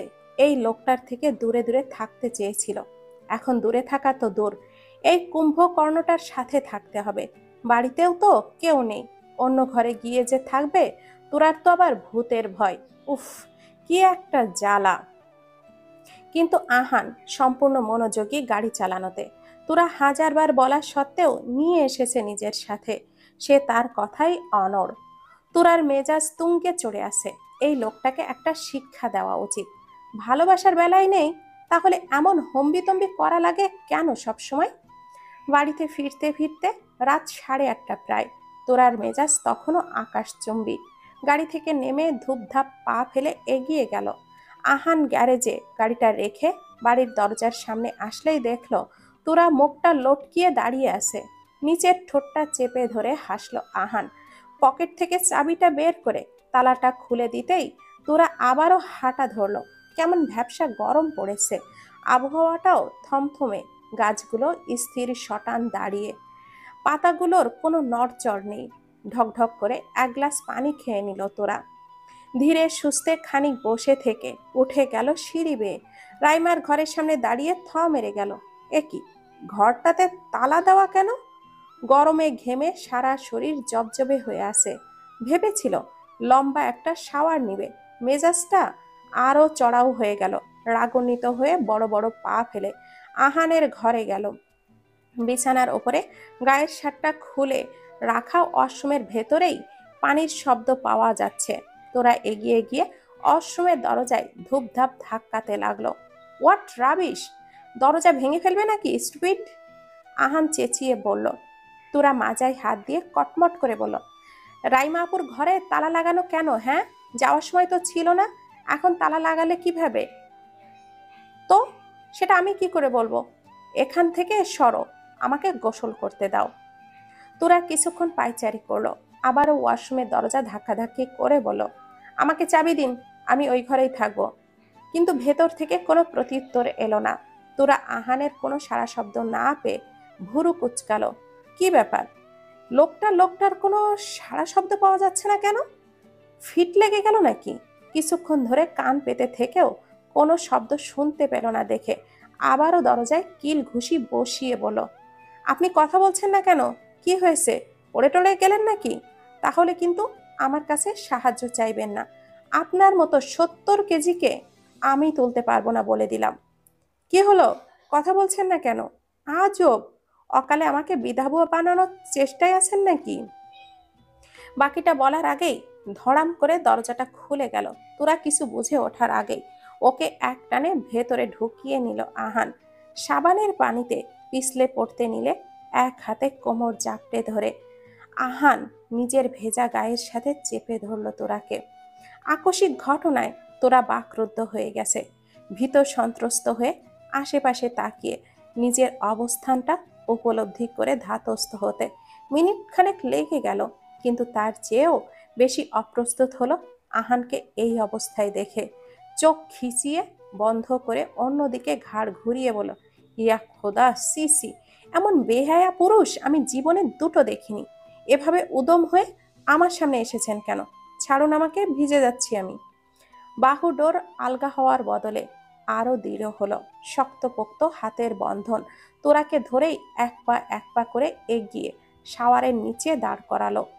এক হাতে কোমর চাপটে অন্য হাতে শাওয়ারটা অন করে দিতেই ঝুমঝুমিয়ে পানি প্রবাহের ভিজে গেল তোরার সারা শরীর নিমিষেই। ধাক্কা দিয়ে সরে আসতে নিলে আহান দেওয়ালের সাথে চেপে ধরল তোরাকে। পানির বিন্দু কণা মাথার চুল থেকে টপকে মুখে আর অধর ছুঁয়ে গড়িয়ে পড়ছে। অনিমেষ তাকিয়ে থাকলো আহান তোরার কম্পমান অধর যুগলের দিকে। ডান হাতের বৃদ্ধা আঙ্গুল তুলে ঘষে দিল তোরার নরম পাপটির ন্যায় চোখ দুটোকে, ঠোঁট দুটোকে। বিদ্যুতের ঝলকানির মতো কেঁপে উঠল তোরা। এতক্ষণের ভ্যাপসা গরম কর্পূরের মতো উবে গেল। তার বদলে একরাশ হিম হাওয়া যেন স্থান করে নিয়েছে শরীরে, যা আহানের স্পর্শকে সঙ্গ দিয়ে ঝক্কি দিয়ে কাঁপিয়ে তুলেছে তোরার সারা শরীর। এক হাত তুলে আহানের বুকে ধাক্কা দিয়ে সরিয়ে দিতে গেল তোরা। বিনিময়ে আহান ওর হাতটা চেপে ধরল। এখন তোরা অসহায়, দুই হাত দুটো বলিষ্ঠ বন্ধনে আবদ্ধ, এক চুলো নড়ার শক্তিও অপরাগ। কোনো রকম কণ্ঠনালী ঠেলে এলোমেলো শব্দগুচ্ছ বলল, সরে যান প্লিজ। আমার এইটুকু স্পর্শ সামলাতে পারছো না, অথচ আমাকেই বিরক্ত করতে আসো। তোরা এদিকে ওদিকে অপ্রতিভ দৃষ্টিতে তাকিয়ে আমতা আমতা করে বলল, আমি রাইমাপুর ঘরে যাব? একদম না। এক চুল অবাধ্য হলে আমি কিন্তু সীমা লঙ্ঘন করে ফেলবো। বলেই টাওয়ালটা হাতে নিয়ে চুল মুছতে মুছতে ভেজা গায়েই বেরিয়ে গেল আহান। আহান বেরোতেই ধপ করে দরজাটা লাগিয়ে দিল তোরা। বুকের বাঁ পাশে হাত রেখে জোরে জোরে নিঃশ্বাস ছাড়ল। কিছুতেই স্থির হতে পারছে না। আহানের প্রতিটি স্পর্শ আগুন জ্বালিয়ে দেয় তোরার সমস্ত বদনে। অমন দৃঢ় পুরুষালী স্পর্শের প্রখরতা একদম সইতে পারে না তোরা, একেবারেই না।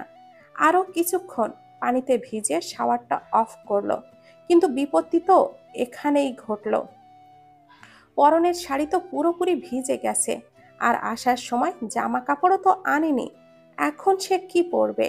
এই অবস্থায় বাইরেও তো যাওয়া যাবে না।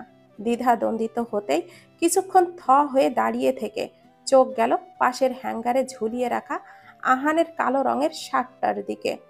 সকালে তো আহান ভার্সিটি থেকে সোজা এখানেই এসেছে। জামা কাপড়গুলো তো মামনির বাড়িতেই রয়েছে এখনো, আর বাকি কিছু যা জামা ছিল তাও রাইমার ঘরে। এখন সে কি করবে? সারা দিন দুনিয়া ভেবে তোরা কোনো সমাধান না পেলে শেষ রক্ষা হিসাবে আহানের কালো রঙের শার্টটাই পরে নিল উপায়ন্তরহীন হয়ে। 25 মিনিট পর তোরা বের হলো।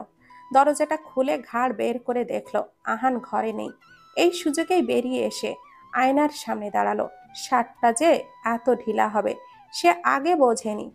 কাঁধ বেয়ে নেমে যাচ্ছে গলাটা, দৈর্ঘ্যের হাঁটু পর্যন্ত। ইস, লোকটা মানুষ নাকি তাল গাছ!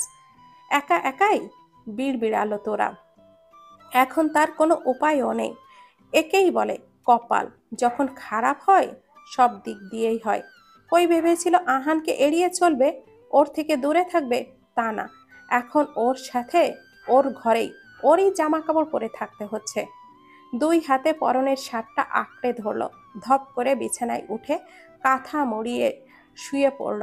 বেশ কিছুক্ষণ বাদে আহান ঘরে ঢুকলো। তোরা তখন স্থির খাটে বসে। আহানকে ঢুকতে দেখলেই হুড়মুড়িয়ে কাঁথাটা টেনে ধরল গায়ে। তোরাকে ভীষণ অপ্রস্তুত চেহারাতে দেখে ভুরু কুঁচকে তাকালো। তোরা বরাবরই এক হাত দিয়ে শার্টের গলাটা টেনে তুলছে। আহান তোরার লজ্জার অস্থিরতা আরো কয়েক ধাপ বাড়িয়ে দিয়ে দেওয়ালে হেলান দিয়ে দাঁড়ালো বুকে হাত ভাঁজ করে। তোরা আবারও চাদরটা টেনে তাকালো আহানের দিকে, মিনমিনিয়ে বলল, ওই ঘরের দরজাটা খুলে দিন না প্লিজ। নেভার এভার, মৃদু ঠোঁট নাড়িয়ে উত্তর দিল আহান। এখনো ঠ্যাস দিয়েই দাঁড়িয়ে আছে দেওয়ালে, অবাধ্য চোখের বিচরণ তোরার সারা শরীরে। তোরা আরো জড়সড় হয়ে বসলো। আহান বুক থেকে হাত নামিয়ে দরজার দিকে গেল। তোরার চোখে মুখে খুশির ঝিলিক দেখা গেল। নিশ্চয়ই রাইমার ঘরটা খুলে দেবে। কিন্তু তোরার সমস্ত চিন্তা ভাবনায় জল ঢেলে আহান দরজা লাগিয়ে এসে বসলো তোরার পাশে। বিছানার হেডবোর্ডে হেলান দিয়ে ফোনটা হাতে নিল। তোরা গুটিসুটি মেরে বসে আছে আহানের দিকে না তাকিয়ে। খানিক বাদে আর চোখে আহানের ফোনের দিকে তাকাতেই দেখতে পেল কয়েকজনের হাস্যোজ্জ্বল চেহারার ছবি। আহানের সঙ্গে সঙ্গে সরিয়ে দিয়ে আবারও কিছু একটা টাইপিং করতেই ব্যস্ত হলো। তোরা খপ করে আহানের হাত থেকে ফোনটা ছিনিয়ে নিয়ে দেখতে গেল, কিন্তু হাতের চাপে ফোনটা আবারও লক হয়ে গেছে। আহান বিস্মিত হয়ে কপাল কুঁচকে তোরার দিকে তাকাতেই দেখলো ও ফুঁসতে ফুঁসতে তাকিয়ে আছে আহানের দিকে।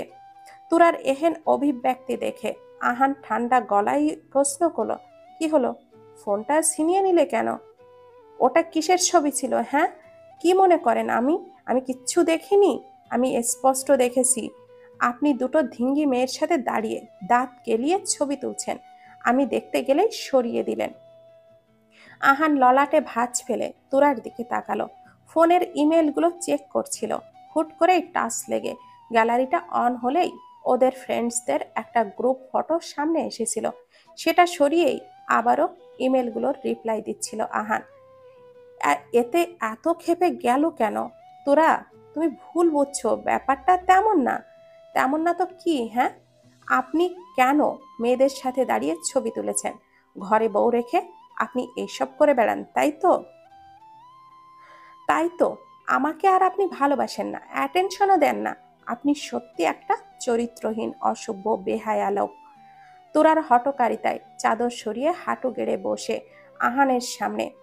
আহান তুরার পুরো কথাটা নিঃশব্দে শুনে ওর হাত থেকে এক টানে ফোনটা কেড়ে নিল। ফোনটা আনলক করে ছবিটা বের করে ধরলো তুরার সামনে। তুরা ছবিটার কিছুক্ষণ তাকিয়ে হুট করে চুপসে গেল। ছবিটা নিউ ইয়র্কের সেই ভার্সিটি থেকে তোলা। সকলের পরনে একই রকমের অ্যাপ্রন টাইপ পোশাক। আর মেয়েদের পাশে দাঁড়ানো ছেলেটা আহান নয়, ভুল দেখেছিল সে। ছবিটার থেকে চোখ তুলে আহানের দিকে তাকালো তোরা। তীক্ষ্ণ সূক্ষ্ম চোখের তেজি চাহনিতে তাকিয়ে আছে আহান। চেহারাটা দেখেই বোঝা যাচ্ছে অত্যাধিক রুষ্ট তোরার এহেন আচরণে। তোরা এবার নিজের ভুলটা বুঝতে পেরে মিইয়ে গেল। কিন্তু আহানের রাশভারী চাহনি অবস্থানান্তরিত হয়ে কেমন একটা স্থির নিষ্পলক ঘোর লাগার মতো লাগছে। ভ্রুকুটি করে তোরা আহানের দৃষ্টি অনুসরণ করে নিজের দিকে তাকালে থ হয়ে গেল। সমস্ত বদন শরমে রক্তাভ হয়ে গেল। মুহূর্তেই লালের প্রলোভ পড়ল ফর্সা গালে। চাদরটা হুড়মুড়িয়ে টেনে গায়ে জড়ালো। রেগে গিয়ে উঠে ঝগড়া করতে গিয়ে কখন গলা বেয়ে শার্টের হাতাটা নেমে গেছে খেয়ালই করেনি তোরা। আহান ফোনটা সাইডে রেখে একটানে কাঁথাটা সরিয়ে দিল। কোমরে হাত চেপে টান দিয়ে তোরাকে কোলের ওপরে বসালো। তোরা চিকচিক গলা, চোখে মুখে একেবারে আহানের দিকে তাকিয়ে আবারও ঘাড় নামিয়ে নিল আহান। বলল, কি হয়েছে তোমার? এমন কেন করছো? শান্ত নির্মল কণ্ঠস্বর আহানের। তোরার হৃৎপিণ্ডটা থেকে থেকে ঝিলিক দিয়ে উঠছে। কি বলবে ভেবে পাচ্ছে না। আমতা আমতা করে কিছু বলবে, তার আগেই আহান ভরাট উত্তপ্ত কণ্ঠস্বরে বলল, তোরা, আর একটু শক্ত করে জড়িয়ে ধরি। নিরুত্তর হতবাক তোরা। আহান তোরার জবাবের অপেক্ষা না করে দুই হাতের বলিষ্ঠ বাহু বন্ধনীতে আবদ্ধ করে নিল। মুখটা এগিয়ে নিল তোরার গালের দিকে। খোঁচা খোঁচা দাড়ির স্পর্শ ছুঁয়ে গেল তোরার নরম পেলব গাল দুটোই। তাৎক্ষণিক তোরার চিকন আঙ্গুলগুলো খামছে ধরল আহানের পরনের টি শার্ট। আহান মৃদু হাসল। কোমরের বন্ধন কঠিন থেকে কঠিনতর করে মিশিয়ে নিল চিকন দেহখানি। তোরার কাঁধ বেয়ে নেমে পড়া শার্টের ফাঁকে মুখ ডুবালো আহান। ঝক্কি দিয়ে কাঁপিয়ে তুলল তোরার সারা কায়া। অত্যাধিক মাত্রায় কম্পনে মৃদু আওয়াজ করল। মুখ তুলে তাকায় আহান। নেত্রে ভাসে রক্তাভ চেহারা, নির্লিমিত আখি পল্লব। কোমর থেকে মন্থর গতিতে বৃদ্ধাঙ্গুলগুলো ছুঁয়ে দিল তোরার চিকন সরু নরম ওষ্ঠ। তোরা সামলে উঠতে পারে না। কি ভয়ঙ্কর অনুভূতি! কতখানি গভীর নির্মল। অন্তরস্থলে ঝড় উঠেছে। প্রবল ঝড়ে চুরমার হচ্ছে সকল সংযম আর আত্মগরিমা। হেসে উঠল আহান, পুরো অধর ছড়িয়ে বলল, কিসের ভালোবাসা চাও বলো তো? কোন অধিকারে তোমার মাঝে বারংবার বিলীন হয়ে যায়, বোঝো না? অহর্নিশি তোমার নামের বাঁধ ভাঙা অনুভূতির প্রবলতার জোয়ার স্রোতধানী শুনতে পাও না? তোমায় ঘিরে মাতাল করা ওঠা পড়া আবেগ, মায়া, তৎপরতা আমাকে বেহায়া, অসভ্য উপাধি দেয় কেন, বোঝো না? কেন বোঝো না? নিঃসার কালের মতো তোমার নামের অনুভূতি আমায় আষ্টে পৃষ্ঠে জড়িয়ে নিয়েছে। আর কতভাবে বোঝাবো বলো তো? কথার মাঝে কিঞ্চিত তফাতটা হয়তো সইতে পারল না আহান। তোরার হাতটা নিয়ে বুকের বাঁ পাশে চেপে ধরল। আবারও বলল, এইখানটায় ছন্দময় ক্রিয়াটা কার নামে এলো পাতাড়ি তোড়পাড় তুলেছে, বোঝো না? কেন বোঝো না? তোমাকে ছাড়া এক মুহূর্তেও এইখানটাতে শান্তি মিলছে না। তুমি ছাড়া বেখাপ্পা, বেপরোয়া, অস্তিত্বহীন লাগে আমার। এমন প্রেমে মাতাল করে কোথায় পালাতে চাও? তোরা থমকে গেল, স্তব্ধ হলো, অনিয়ন্ত্রিত হলো হৃদস্পন্দন। আহানের বুকে উপস্থিতি হাতটা যেন বারবার কেঁপে উঠছে। হৃদয় জুড়ে কেমন যেন খুশির জোয়ার বয়ে গেল। এইটা তো এটাই তো শুনতে মরিয়া হয়েছিল তোরা। আহানের মুখ থেকে ভালোবাসার দুটো কথা শোনার জন্যই তো এতটা অস্থির হয়ে উঠেছিল। লজ্জায় জবাব দিল না তোরা। আহান আবারও ওর মুখটা এনে তোরার গলা ছুঁয়ে দেয়, অতীব নেশাক্ত প্রগাঢ় গলায় বলে, তোমার সমস্ত অনুভূতি, প্রগাঢ়তা, ভালোবাসার স্পর্শ সবটুকুই আমি চাই। তোমার মাঝে তুমি আমি দুজনে বিলীন হতে চাই। দেবে সেই অনুমতি? এক জীবনের জন্য আমার হবে তোরা? কি নিঃসংকোচ মায়াময় আবেদন! এত হৃদয় নিংড়ানো কেন লাগছে কথাগুলো? কি করে জবাব দেবে তোরা? আহান প্রচণ্ড গাঢ় স্পর্শে হাত গলিয়ে দিল তোরার শার্টের ভেতর, বুকের মাঝখানটায় মুখ ডুবিয়ে দিল, পর পর 3বার ঠোঁটের স্পর্শে এঁকে দিল, বলল, এতটা লজ্জা পেও না লজ্জাবতী। মুখে বলতে না পারলে অন্যভাবে বুঝিয়ে দাও তোমারও সম্মতি। অপেক্ষার প্রহর আর বাড়িও না। এই যন্ত্রণা আর সহ্য হচ্ছে না। এই ঘোর ধরানো নেশাক্ত কণ্ঠস্বর আর শুনতে চায় না তোরা। অধর যুগলের কম্পন অস্বাভাবিকভাবে বেড়ে যায়। পায়ের তালুতে প্রচণ্ড জ্বলন অনুভূত হচ্ছে। অসাড় হয়ে আসা তপ্ত হাতটার কম্পমান স্পর্শ রাখল আহানের ঘাড়ের পেছনে। রক্তিম গালটা এগিয়ে নিয়ে উষ্ণ তপ্ত অধর যুগল ছোঁয়ালো আহানের গলার অ্যাডামস আপেলের ঠিক ওপরে। তার স্থায়িত্ব হলো কয়েক সেকেন্ড, সরে এলো তড়িৎ গতিতে। রন্ধ্রে রন্ধ্রে বয়ে গেল শিহরণ, আর পোশাকের ভাঁজে ভাঁজে প্রিয় মানুষটার হাতের বিচরণ। নিস্তব্ধতায় প্রেয়সীর ছোট্ট সাড়াতেই আহান খুঁজে পেল সম্মতি। এক ঝটকায় আহান তোরাকে শুইয়ে দিয়ে ওর ওপরে উঠল। এক হাত বাড়িয়ে লাইটটা বন্ধ করে তাকালো তোরার দিকে। অন্ধকারে দেখে নিল লালাভ প্রলেপে রক্তিম প্রেয়সীর লজ্জায় কাবু হওয়া মুখখানা। মুচকি হেসে তোরার শার্টের বোতাম দুটো খুলে দিল। গলার কাঁধে থুতনিতে বিরতিহীন ছোট ছোট অসংখ্য উষ্ণ চুম্বনে অস্থির করে তুলল তোরাকে। এক হাতে পিঠ, আরেক হাতে আহানের চুল খামচে ধরল তোরা। শুষ্ক গলায় অস্পষ্ট স্বরে বলল, আহান। আহানের অবাধ্য স্পর্শের বিচরণ ছড়িয়ে পড়ল তোরার সর্বাঙ্গে। প্রগাঢ় প্রচণ্ড গভীর পুরুষালী স্পর্শ পেয়ে বেসামাল হয়ে গেল সমস্ত কায়া বদন। শরীরের প্রত্যেকটা ভাঁজে ভাঁজে খেলে গেল আহানের উষ্ণ অধর মিশ্রিত স্পর্শ। মাদকতায় সিক্ত অনুভূতির জোয়ারে মিশে একাকার হয়ে গেল দুটো মানব মানবী। বাইরের দমকা হাওয়া থেকে সৃষ্ট তুমুল ঝড় বর্ষণের চেয়েও বেশি তাণ্ডব তুলল বন্ধ ঘরের ভালোবাসার উন্মাদনার আর তাড়নায় মত্ত হওয়া দুজনের নিঃশ্বাস প্রশ্বাস।